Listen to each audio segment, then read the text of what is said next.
And we're live. Good evening. Good evening to you all.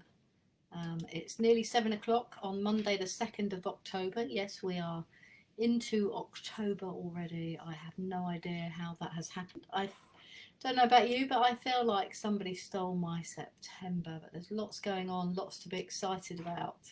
So here we are on the live in Crisis the Conversation around how you can bring the skills I learnt as a hostage and crisis negotiator to life in your everyday world, and how they translate and transcribe into our normal conversations and the normal way that we have our relationships. And I was talking about hostage and crisis negotiation today, and what it was that I had really wanted to achieve by writing the book itself. And for me, it was about sharing, that I've been lucky enough to share in hundreds of conversations with people and sharing those lessons, because I believe that in every story there is a lesson that we can learn. And so many people ask me about communication and relationships, and every negotiation really is just a relationship building exercise. Just obviously in hostage and crisis negotiation, it's in an absolute extreme world where there is a life and death scenario. So tomorrow evening, I don't know if any of you are about or close by, but tomorrow evening I will be doing an event at Waterstones in Milton Keynes, which is very exciting.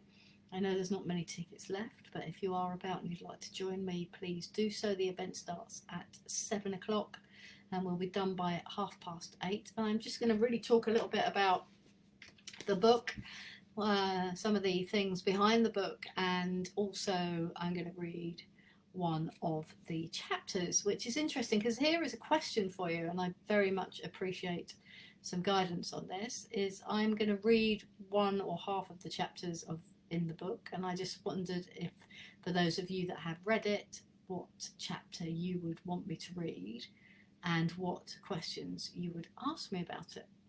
So if you've got any thoughts, please put them in the chat. I'm open to all suggestions. I want it to be as kind of worthwhile an opportunity for everybody that's going to be there. And I was looking through, and one of my favourite is probably the wrong word, but one of my most extreme memories is obviously my first ever negotiation.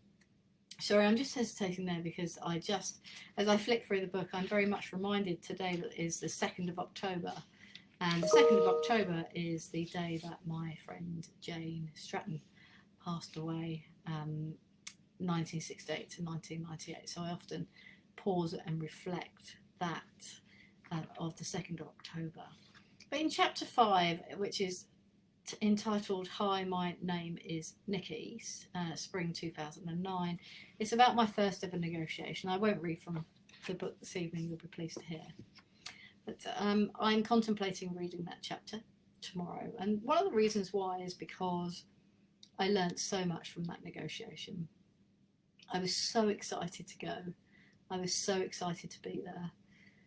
And I was looking at the world, and I've talked a lot in the last couple of weeks about perspective. In fact, I talk about perspective all of the time because it's such a powerful part of negotiation. And that is whether it's negotiating with your teenager, whether you're negotiating with your partner, whether you're negotiating with a team member, whether you're negotiating with yourself. It's all about perspective. And this young man had just been released from prison. For those of you that haven't read the book, it's about my first ever negotiation. It's about a young man who has been released from prison for a very serious assault. He goes around to see his ex-partner. They've had a child together. He's never seen the child before. And there is an emotional conversation whereby he takes the child, there's a car chase, and he is holding the child as a shield to police coming into the vehicle to arrest him. And my job was to negotiate the safe release of the child and also the safe release of him. And I was working with a great team. I say my job, that's what I mean as a negotiator, is the role that you do. I had a great negotiation team with me, some really experienced people who were there to help me to listen and to work out what was going on. And Unfortunately, in my mind, that negotiation failed because the young lad was tasered and arrested. The child was safe, but for me, I kind of didn't really appreciate what had happened there. It took me some time to work it out, and for those of you that have heard me speak and seen me present before, that you'll know that this was all about what was going on in my mind. You know, when I got that call and I was excited to go, it was all about how I was going to be an amazing person, how I was going to use these amazing skills, how I was going to be this amazing negotiator, and actually it was all about me. And not once did I look at the world from his perspective and see this white, middle class, middle aged woman walking towards him, young lad, different ethnic background, different upbringing, looking at me and probably thinking, well, who the heck are you and what are we going to have in common? And absolutely right to have thought that. And I don't know what he was thinking because I can't put myself in his shoes. And I often refer to this because it was such an important part of my life and such an important part at looking at the world from a different perspective. There are many negotiations. I have a 16-year-old in my life, and we have many negotiations where I have to stop and put myself in her shoes. One of my mentors once said this to me: to view the world, to be able to build rapport and build empathy with somebody, keep your foot in your shoe and your other foot in the shoe of another person and walk alongside them. And I've always held that passage, that sentence dear, because I think it really works if you can walk alongside somebody. And it's hard when the conversation is emotional. And people will say to me, what's your hardest ever negotiation? And I will always say it's with my partner or with the 16-year-old in my life or with my mum, because there is so much emotion involved. And when you have emotional conversations, it's a lot harder to negotiate because it generally becomes a argument or a row or a combative discussion where you're just listening to be right rather than listening to find out what's really going on for the other person. So I always refer to perspective, always, because I think it takes a lot of practice to be able to stop and see the world from somebody else's perspective. So for example, if you are looking to get a pay rise and you want to go and speak to your boss, now there's a couple of things that could be happening. You could be seeing that the company's bringing lots of money in, that actually you're working really hard, that you've added value, and you can show why you deserve to have that pay rise. And perhaps you don't look at it from the employer's perspective. The employer's perspective will be really different. It will be balancing money. It might be that the employer worries at payday and it's like, oh my goodness, how am I going to pay my staff? But they don't share that with you because they don't want you to know. It might be the wrong quarter to ask for a pay rise in your business. Your quarters might be different, so you might have a great quarter in quarter 4 but not have a great quarter in quarter 1, and you're asking for a pay rise in quarter 1.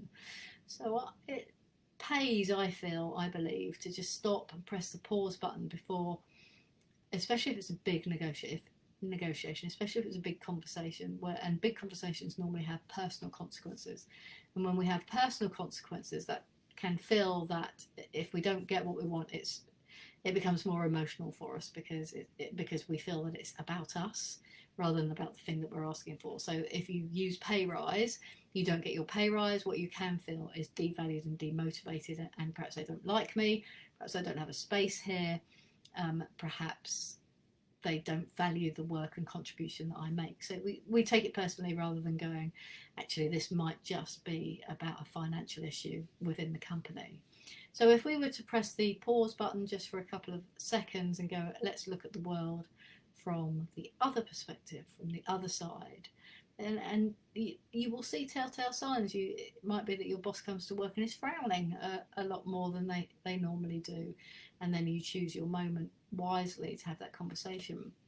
So the bigger the consequence, the more personal that it feels to us. Now I can see that we've got a couple of viewers just popped in.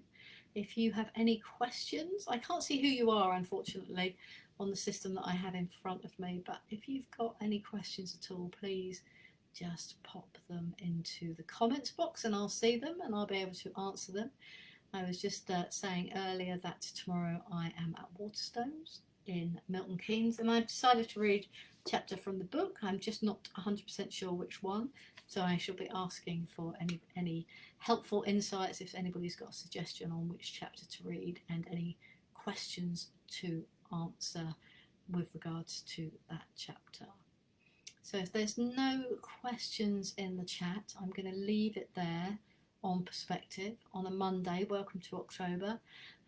And yeah, please, once you see this video, just write hashtag replay and just write something like a question. If you've got a question, I can answer it for you next week. Otherwise, have an amazing week. Hopefully I'll see some of you tomorrow evening in Waterstones. Otherwise, just pop any questions that you have into the comments and I'll come right back to you with the answers. Okay, take care, have a great evening, bye for now.